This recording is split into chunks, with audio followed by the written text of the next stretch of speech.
Ever heard about the aliens that contacted us in 1981 trying to tell us how to stop reincarnating as humans over and over and over again? You're foolish.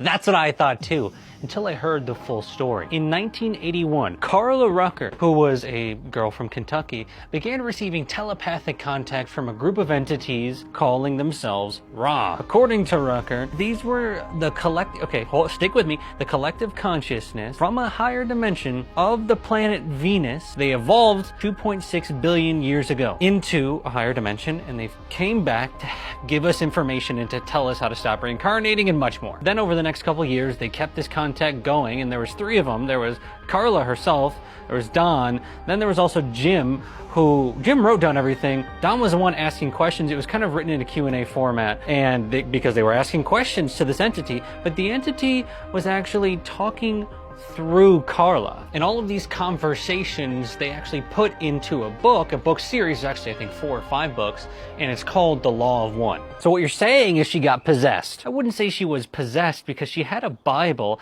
at her head in order to make contact with them. And also this was all documented extensively, like they had microphones on the whole time. You can actually go listen to the original audios from 1981. Okay. So how do we stop reincarnating over and over then? Well, real quick, I think it's important to understand what the main message of Ra actually is. Here's a quote from session 4. The law of one, though beyond the limitations of name, as you call vibratory sound complexes, may be approximated by stating that all things are one, that there is no polarity, there is no wrong, no right, no disharmony, but only identity.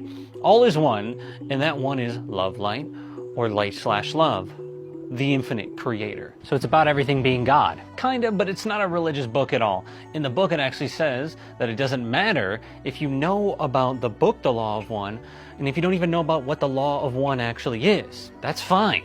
The only thing you need to do to move on is you need to love and be in service to others. Like get to heaven? Not in the traditional sense at all. In the Law of One philosophy, there are 7 major densities in our universe. Think of them as different thresholds that have been separated off, but they're just different vibrational pockets in which different bodies can exist. Another way to think about it is think about the ocean. When you go down in the ocean, you need to have a specific body in order to go far enough down. And so what the Law of One is saying, what Ra is saying, is that you need to have different bodies for each density. And again, there's 7 of them.